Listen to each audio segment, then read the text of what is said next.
Nama asli Sayyid Abdurrahman radhiyallahu anhu. Sedangkan dia Hasan Buro adalah suaminya Yasamana, putri Kiai Basaruddin, orang pertama asal Pamotan yang mendakwahkan Islam di Bandung Sari. Maka putrinya itu dengan izin suaminya berpuasa selama lebih dari 40 tahun hingga akhir hayatnya. Ketika suaminya bertanya tentang puasanya, beliau menjawab, "Aku berharap Allah Subhanahu wa Ta'ala mengabulkan permohonan agar menjadikan keturunan kita orang-orang yang saleh." Radhiyallahu anhu. Syekh Muhammad Dahlan lahir di Bandung Sari, desa yang penuh dengan ilmu dan ulama masyayikh. Terletak di sebelah utara desa Trowon pada tahun 1290 Hijriah atau kira-kira pada tahun 1875 Masehi. Ayah kandungnya adalah Syekh Ahmad Budi. Selama di sana beliau selalu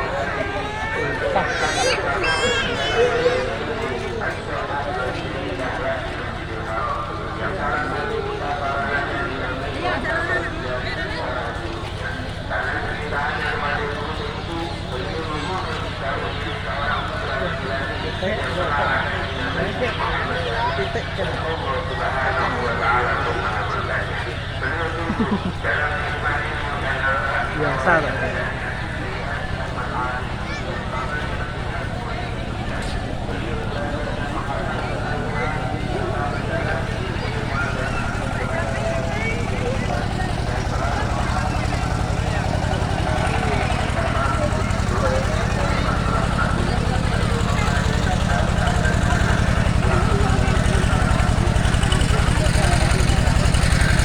Masa gue masker lah, ini gue masker nih.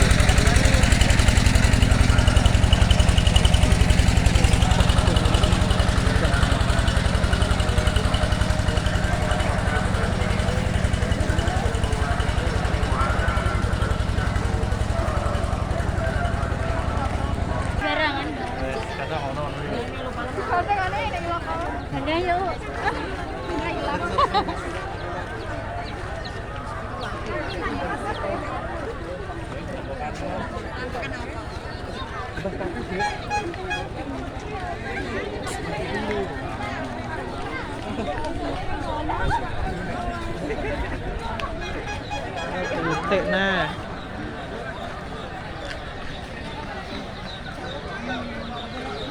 Manyus, manyus. Monggo Mbak strawberry.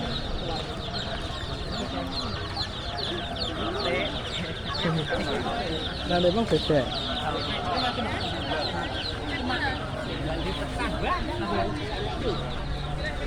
Kelor 30.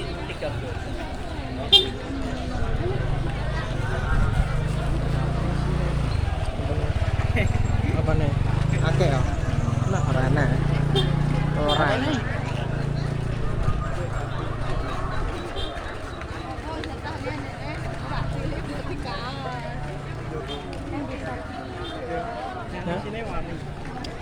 Sini apa? Anak tamu. Kami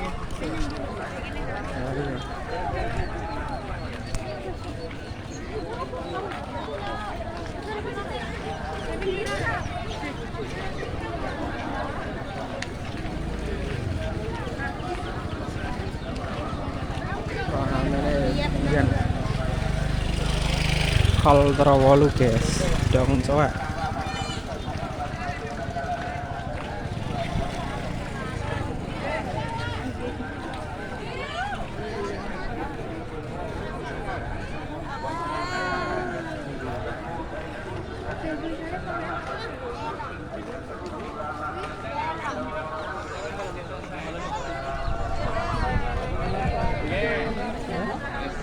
Apa itu?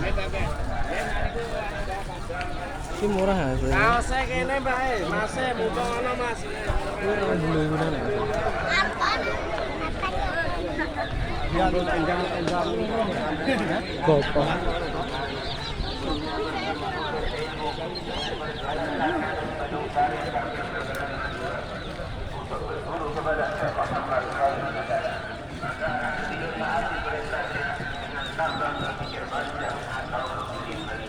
Bagaimana firman Allah Subhanahu wa Ta'ala,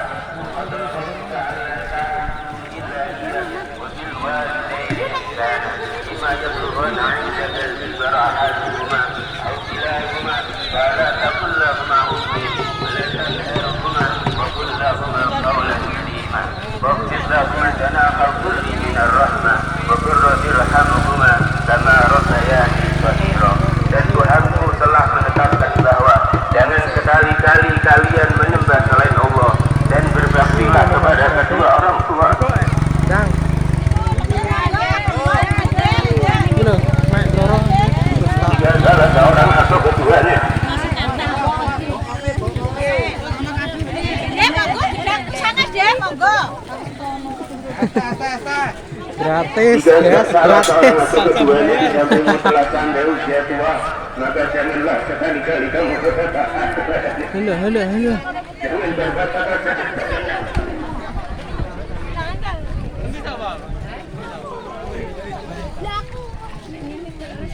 Berbagilah kepadanya dan diceritakan di dunia dia. Memberilah kepadanya dan diceritakan tentang hatinya dan masyarakat. Dan katakan Allah. Betul. Lagi berapa? Lagi. Segeralah bertobat dengan taubat dan nasuha. Subhanahu wa ta'ala berfirman, "Ma'lamu bima fi nufusikum in takunu salihina fa innahu kana al-awwabina ghafura." Allah Subhanahu Kerupuk, wa guys. ta'ala kalian lebih tahu apa yang Bakul kerupuk. jika kalian menjadi orang baik, maka sesungguhnya Allah Maha mengampuni kepada orang-orang yang berbalik bertobat kepadanya. Ingatlah, hati-hati dan takutlah dari menyakiti kedua orang tua, karena itu dosa besar yang berakibat siksa sangat pedih. Para ahli berkata, orang yang menyakiti kedua orang tuanya tidak bermanfaat pandangan Nabi, pandangan wali ataupun kutub kepadanya sebelum bertaubat dengan taubatan nasuha. Ketahuilah bahasanya kita wajib berbakti kepada kedua orang tua dan menyambung hubungan saudara, maka akan diganjarkan umur kita dan dilapangkan rezeki kita. Berbakti kepada kedua orang tua menyelamatkan dari su'ul khatimah, dan jangan memutus hubungan kerabat, maka Allah Subhanahu wa ta'ala akan memutusmu dari rahmatnya. Lalu saya Muhammad Dahlan giat memberi nasihat dan mengajar para santri yang berkedatangan padanya dari berbagai daerah. Banyak orang mendapatkan manfaat darinya. Namanya dikenal harum di banyak daerah. Orang yang dekat, yang jauh, saudara, teman tua dan muda mengambil berkat darinya. Beliau punya perhatian besar pada para santri yang menuntut ilmu. Ada sebagian santri yang Makomnya ya mas tekan ya makomnya. ada santri mungkin yang tidak dimonotnya. Beliau saya Muhammad Dahlan memiliki kegiatan dakwah dengan mendirikan dan menjalankan majelis pengajaran di desa-desa dan di daerah sekitar, seperti majelis taklim bulanan di tempat Haji Azhari di Rosari dan di Selo dan di majelis-majelis lainnya sebagai tempat menyampaikan ajaran Islam. Di akhir umurnya, yaitu 5 tahun sebelum wafat, beliau pindah dari tempat kelahirannya Badung Sari ke desa Trowolu, dan beliau menyerahkan semua urusan pondok dan santri kepada adiknya Al-Alamah Kiai Muhyiddin Kiai Haji Ahmad Arif. Permintaan itu dengan permintaan dari sebagian pecintanya untuk menyebarkan manfaat ilmu kepada umat, dan juga atas pertimbangan hal yang lebih bermanfaat dan maslahat untuk agamanya, dengan terus menyebarkan ilmu dan berdakwah. Kemudian bersama para sahabat dan pecintanya, beliau mendirikan masjid sebagai masjid pertama yang didirikan di desa Trowolu dan mendirikan sholat Jumat yang sebelumnya tidak ada. Dengan menjadi ketiga, kemeluhan dan kesempatan suruh dengan beliau mendirikan majelis pengajian untuk menyampaikan petunjuk kepada yang susah dan memberitahu kepada yang tidak tahu. Dan begitulah beliau seperti para leluhur dan salafnya menyebarkan ilmu agama dan berdakwah serta menghidupkan sunnah Nabi Shallallahu Alaihi Wasallam sampai di akhir hayatnya radhiyallahu anhu. Kerurusan ilmunya, perbendaharaan rujukan kitabnya telah disaksikan dan diakui setiap orang yang datang kepadanya untuk bertanya. Hal itu tambah ketika seorang bertanya kepadanya, maka beliau tunjukkan jawaban dan dipuji yang dibutuhkan dan teks kitab yang menjelaskan halamannya dengan menerangkan kandungan artinya, mengurai yang muskil, membuka masalah yang pelik, dan tak jarang beliau menerangkan jawabannya menurut mazhab Hanafi, Maliki, Syafi'i dan Hambali karena darurat atau maslahat yang dilihatnya. Ilmu-ilmunya bersumber dari mata airnya, sebagaimana dikatakan wadah menyemburkan isinya, dan wadah itu adalah hati yang bersih, bening dan takwa, karena sesungguhnya ilmu adalah cahaya Allah yang tidak diberikan kepada hati yang bermaksiat. Dan telah mengaku kepada ilmunya adalah sahabatnya Al-Alamah Kiai Haji Ahmad Arif yang mengatakan keterangan-keterangan beliau mengatakan Syekh Muhammad adalah seorang alim yang sahih, zuhud dan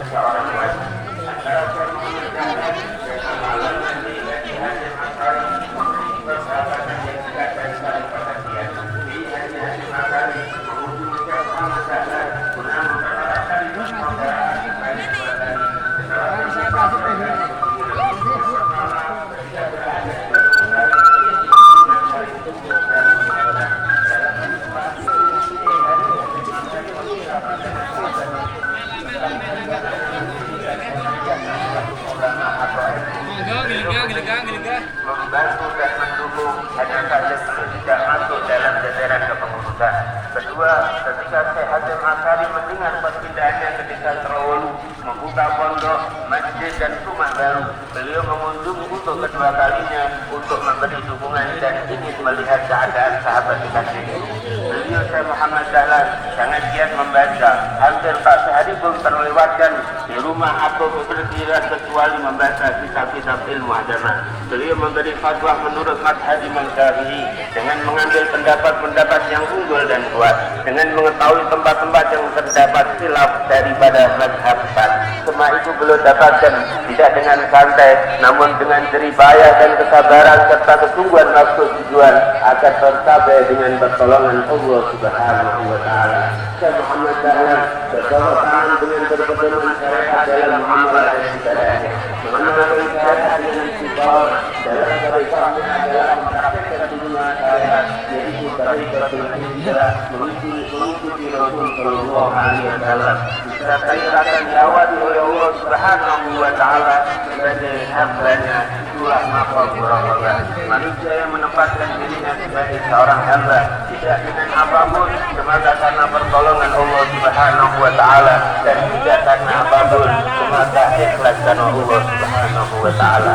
Beliau seorang yang tunduk, rendah hati, tawadhu kepada sesama, takut kepada kedudukan Allah Subhanahu wa taala, zuhud tidak ambisi dunia, tidak mengganggu milik orang, menerima apa adanya, menginfakkan kelebihan dari yang dibutuhkan, berjuang melayani sesama, menyayangi mereka, melarang yang munkar dan memerintahkan kebaikan. Beliau dihiasi dengan tenang, diam dan muraqabah, ramah kepada orang lain, bersahaja, santai bersama keluarga dan kolega. Wataknya yang mencintai fakir miskin, kebiasaannya yang membantu orang lemah dan yang membutuhkan dengan tanpa diminta, dari melihat dan memahami keadaannya.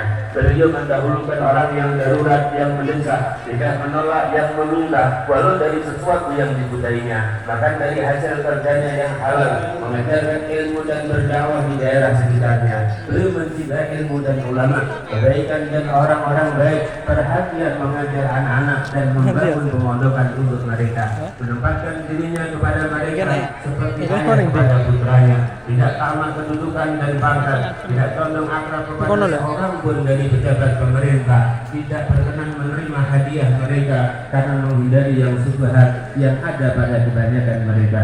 Rasulullah Shallallahu Alaihi Wasallam bersabda, barang siapa menghindari subhat maka sungguh telah membersihkan diri dari agamanya, dan barang siapa masuk dalam subhat maka masuk dalam haram, seperti pengembala yang mengembala di dekat bumi larangan besar kemungkinan akan masuk ke dalamnya.